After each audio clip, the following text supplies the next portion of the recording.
Hey everybody, I am back with another movie review, and we'll be wrapping up Father's Day movie review month with the Tron films. And so I'll be doing those back to back. And honestly, man, I love the visual aesthetic of the Tron films. Uh, it's nothing of its kind before. You can just tell it's Tron. Before we get into it, please like and subscribe. Follow me in the links in the description below. Yeah, so let's get to it. So, Tron, released back in July 9th of 1982, is directed by Steven Leisberger. It stars Jeff Bridges as Kevin Flynn and Clue, his program. Bruce Boxlinger as Alan Bradley also portrays Tron. David Warner as Ed Dillinger, as well as his program Sark. Cindy Morgan as Dr. Lauren Baines also portrays her program Yuri. Now, I always wondered as a kid, because I remember watching this as a little kid and definitely got hooked on it, but I never knew. It's like, because it's probably the first time, at least from my recollection, of titling a movie. Well, now I'm thinking about it. No, I think the video game Link was probably the first time I actually was so confused as a kid. It's like, why would you title your video game after somebody who's a supporting character?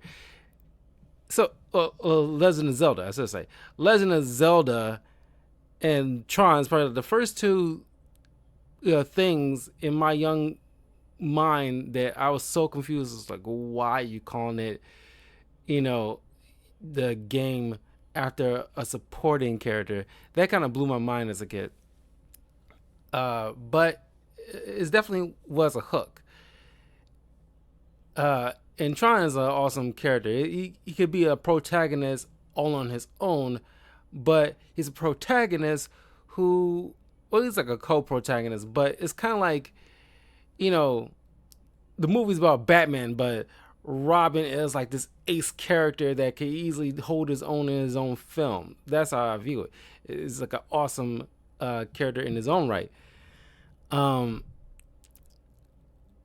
But I remember as a kid, the plot. Well, I think a lot of movies as kids, we, depending on the film, we're kind of confused on or having trouble following the plot because there's like some complexities to it. But as you get over it, like, some time goes by and you revisit a film or a TV show, it makes better sense with your adult mind.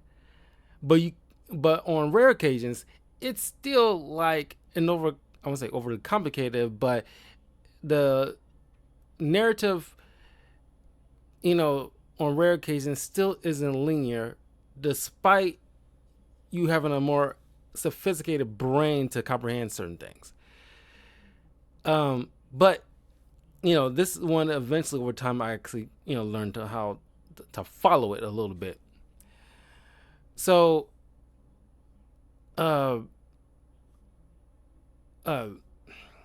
Kevin Flynn is this video game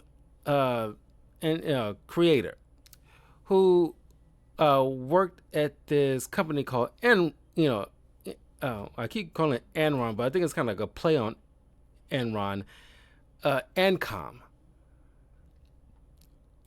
And this CEO named Dillinger plagiarized his video game ideas and sold it as his own, which gave him the keys to the castle essentially. Which, for some reason, somehow, I guess by a computerized way, there was no proof or paper trail or computer trail leading to the original creator. So Kevin got ousted or fired essentially. So he's been running his little gaming shop called Flynn's, uh, all the while secretly hacking into Encom to try to find the proof he needs to seize control over his, creations, essentially. And one of his creations being the game Light Cycle, which we know in the real world to be just Tron. But in the movie, they call it Light Cycle. Which I'm shocked they never made that into an actual video game. Or some kind of arcade game at the very least. It doesn't need to be overly complicated, but you can easily make a Tron a video game. And since Tron is basically based off of a game, it's just astounding he never turned that into one. That's kind of wild to me. So at Ancom, Laura and Alan and most other employees at Ancom noticed certain access to certain programs and other digital information has been cut off. And Dillinger gives this kind of excuse, well, we've been dealing with a lot of hacks lately, and we got sensitive information, so we can't let it get out. So you don't have to worry about it, kind of thing. But Laura, who is Alan's girlfriend, who I believe also used to date Flynn, but they never really expound upon that, but they kind of like touched on it. They don't really walk your hand through this film, which I appreciate when films don't do that. Kind of less so with video games, because you make an overly complicated level or something like that with no clue how to get around it. There's like a fine line you got to walk between hand holding and making it too complicated for the mind to grasp for X amount of minutes. Anyway, Laura suspects, it was Flynn, given the fact that Flynn has a grudge against Dillinger.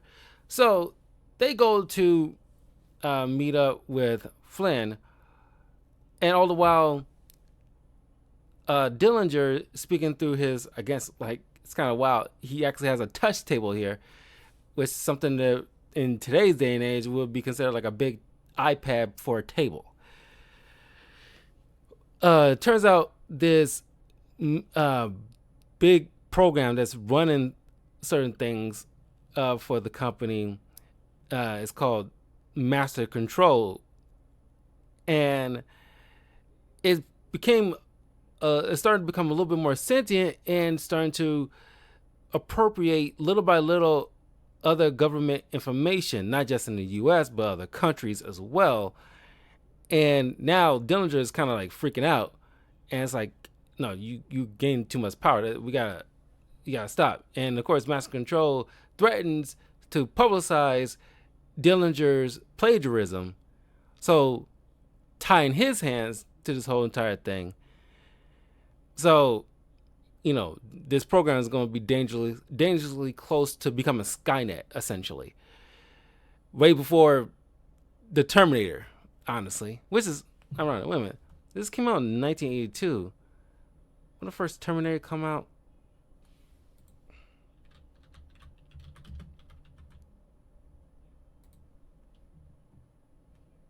1984.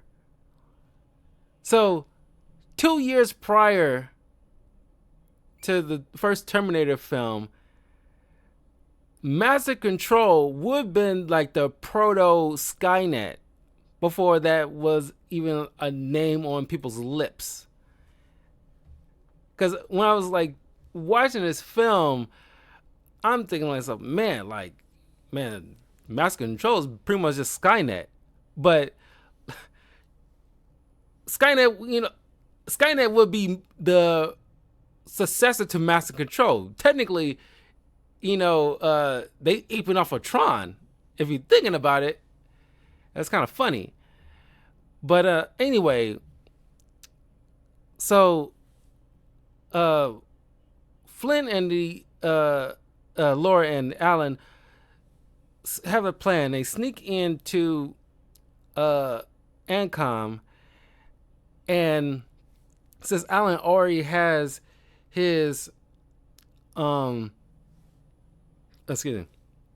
his Tron program on the inside, who's programmed to protect, hacking and, no one gaining too much information to be too powerful. And since Clue was de-res, or in their version of dying inside the, computer program, they had to rely on Tron gaining, Flynn goes separately to a laboratory to hack into the computer directly inside the facility, so gain the information needed to send it to Tron, so Tron can deliver to Alan. And this is where the overcomplicated, narrative comes into play. But this is the basics of what I'm trying to break it down here. Tron will then,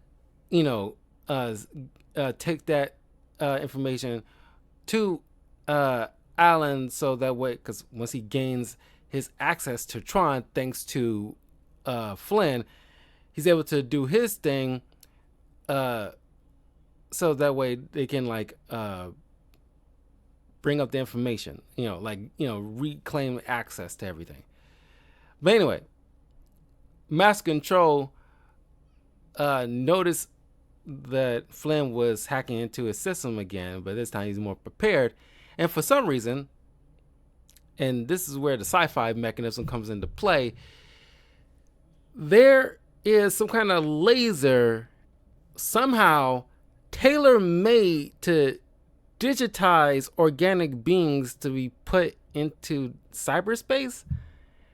And I'm thinking okay, why don't you use this, and why don't you trademark this and make this your thing? It's like you can be famously rich,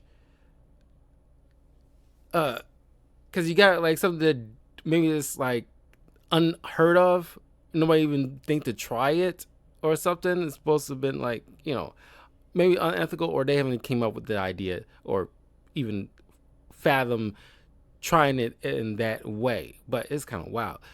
Anyway, Master Control digitizes Flynn into the cyberspace, hoping that the ordeal with, he'll come across some kind of dangerous thing and he can get taken care of on the inside, unbeknownst to anybody else.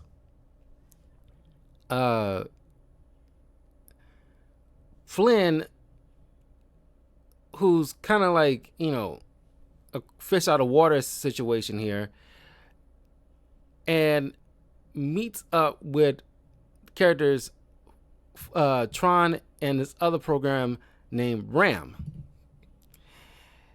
And they were sent into the games by Sark, who uses it to either deal with permanently, rogue programs, or force them to convert to his side, because in the cyberspace, users are considered like their religion or their gods that gives them purpose. So eventually they become in awe at the fact that Flynn, a user, is among them, and they kind of see him kind of like a miracle in of itself. So after escaping the game, playing the light cycle stuff, uh, the trio exit out, but they get ambushed by Sark's cronies, and appears that Flynn and Ram got derez. So Tron sorrowfully trucks on to continue his mission, but only Ram is mortally wounded, but not before he, tells Flynn to help Tron to free them, because master control is pretty much like master control of everything, and because the programs have free access to their users, and it's like a symbiosis. Now that they're cut off, they're pretty much like trapped and hindered in a lot of ways. Nothing goes in or out without master control say so. So Flynn ends up, or Tron ends up fighting Laura's program. What was that program called again? Yori.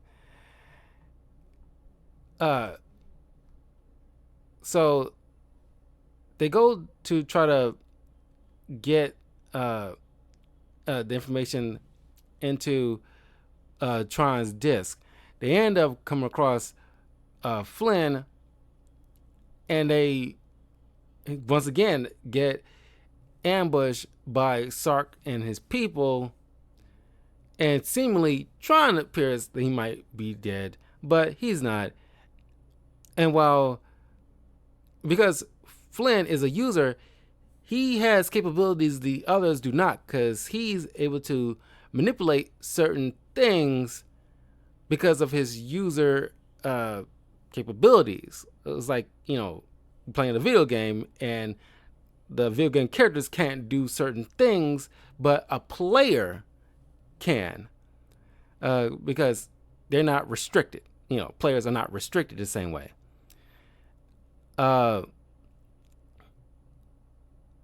So while Yori and Flynn is making their way to the master control, Tron is already there, and he's battling with Sark, and Tron critically wounds him and tries to shove his disc in between like the two pillars underneath master control, but he's having a tough time. Master control gives some power to Sark, which now he's kind of like manipulated like a puppet, and he's like a giant now. But in order to help Tron, Flynn, since he's able to manipulate certain things inside the cyberspace, he jumps inside master control and pretty much holding him down, allowing Tron to throw his disc into the pillars to not only destroy master control, but allow the access to everything again. And Flynn gets teleported back to the real world with his, information that he was looking for, proving that he was the one who created all those games that Dillinger took credit for. Dillinger, gets ousted, and now Flynn is sole CEO of Encom now. And that's where the movie ends. And like I said, it's a fun movie. It was I don't think it did as well at the box office at that time, but over time it became like a major cult classic because of the mainly because of the aesthetics and the character of Flynn and Tron, because they, you know, became like icons in and of itself. There's no other, you know, medium in this world that's like Tron. Because honestly, you know, anybody above the age of probably like, I don't know, 15, if you show them, maybe, but if you show them like just like a random image from the Tron films, either one, people will either, you know, instantly point out it's a Tron film. There's no other film that's like that, and it's extremely unique. And hats off to the director and the writers behind these Tron films, because it's their own. Uh, Nobody can really copy it. But yeah, that was Tron. Let me know in the comments below what you think of the film, if you've seen the 1982 film. And very recently they announced there will be a third Tron film after so many years after Tron Legacy, which also did not get the praises it should have gotten when it came out, just like the first film. But over time, it became another classic. So maybe when the third one, who knows what it's going to be called, word on the street, Jared Leto's going to be inside the movie. So that'll be interesting to see how that turns out. I think he's get unnecessary hate from time to time. But it'll be interesting to see how the third film comes about, what the story behind that is going to be.